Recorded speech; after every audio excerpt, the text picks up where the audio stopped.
So the way we cracked this business problem was we drove traffic beginning with a real-time banner campaign. OralB globally is marketed under the banner of a revolution, with a hand holding a toothbrush. And the advice to the client was, you can, especially in our channel, you can't claim there's a revolution without substantiating it. And that was the real difficulty. So the only way we could reconcile this sense of revolution was to pull in live data feeds from sales. So these real-time banners, and you could pan across Europe within that. These are just 3 grabs. You could see in real time sales occurring across Europe as soon as they hit the Amazon database, with limited endorsements and reviews. So it was a real-time revolution expressed through banners. But the real win here was that was with the partnership with Boots, who are a chemist in the UK. We deconstructed the site I showed you earlier, and much like we have concessions in department stores, built the concession in Boots. We were fishing essentially where the fish are, where people are predisposed to making purchases. Furnished it with rich content, real testimonials. She doesn't look very happy there, but she is happy about the product.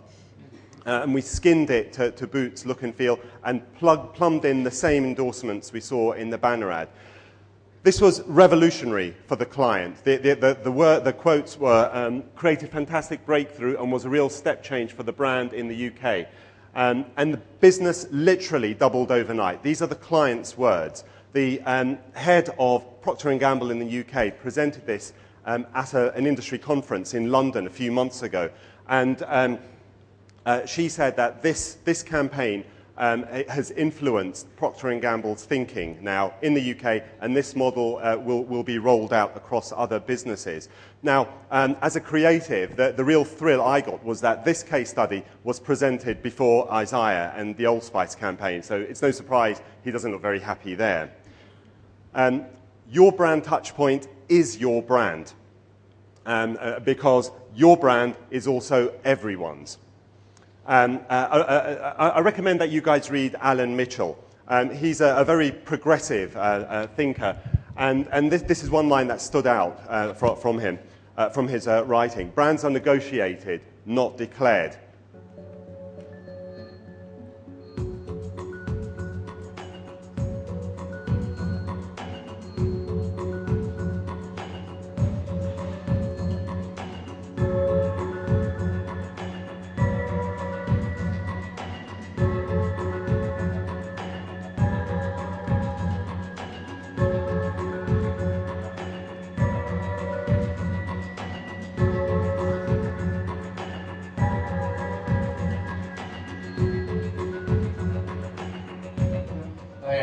One of Shell's chief scientists. We would like to invite you to take part in a live webcast which will look at the drive towards more sustainable transport and mobility. As intellectual property is only a marginal number of percentages,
there's a lot of talk about ROI over the last 2 days, but doing the rounds is another interpretation of the acronym, which is return on ignorance, which is something that resonates with me. Number 4, integration, not replication. Don't use digital as a broadcast channel.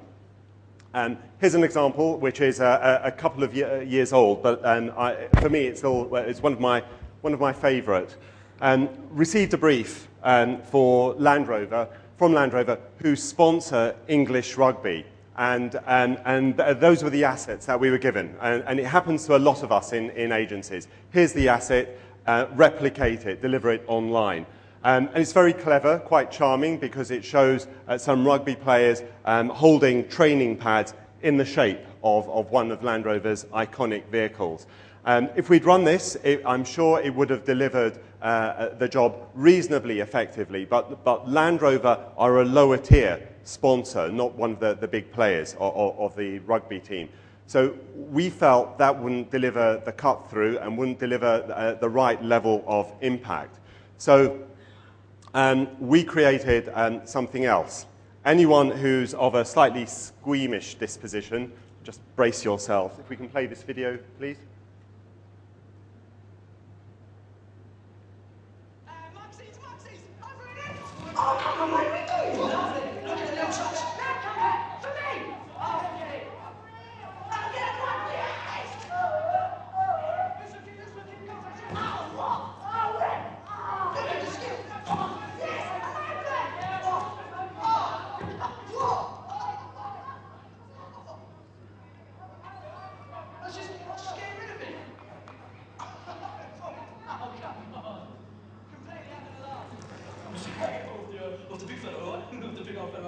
There you go, mate, skin spillage. Won't hurt you, go on. Just a touch, just like that, bang.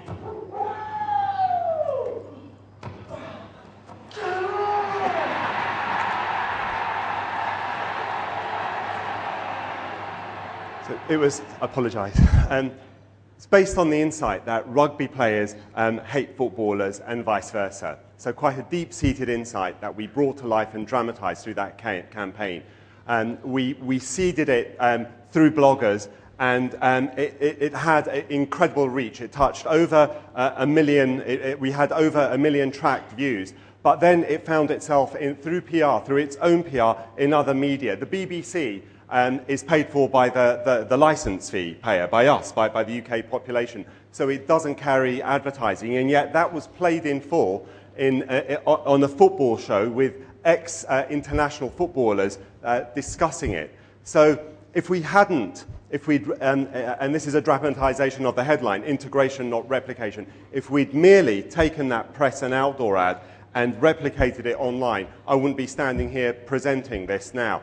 Interestingly, 150 leads were generated from that campaign. Number 3, don't separate real and virtual worlds. We live in both, so operate in both. What I mean by that is, so frequently we create a bunch of assets, a bunch of creative materials, and just distribute them through multiple channels. We're finding a lot of success in leveraging different media channels successively and constructively. So can you create a message, start a conversation in one area, which in turn sparks a reaction elsewhere?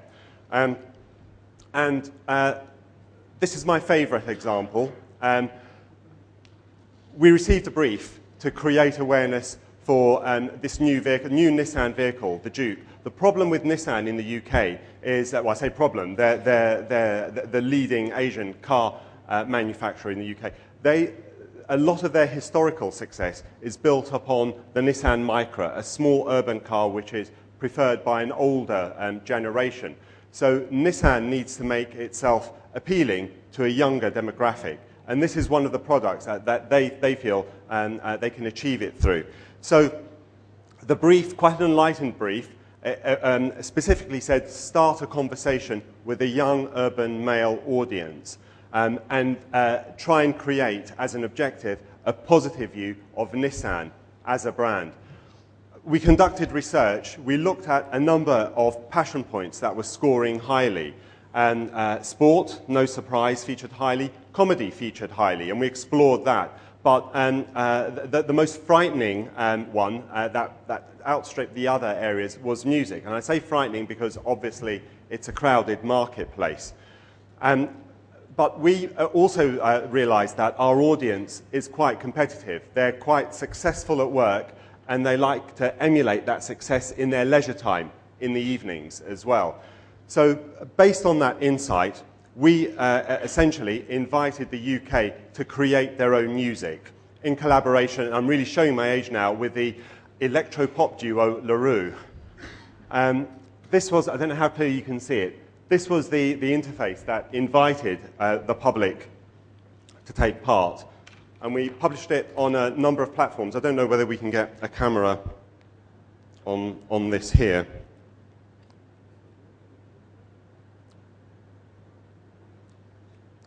So intentionally, we made the barrier to entry slightly high, but it was a calculated and informed gamble because we thought we would get a better quality of lead.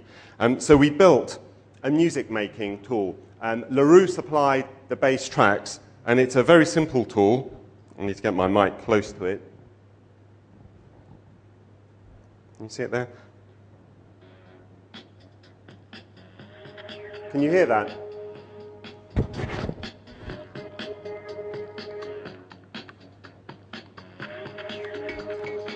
So it's a really addictive music-making tool. It allows you to create your own track, the number of different music stems behind each vehicle here.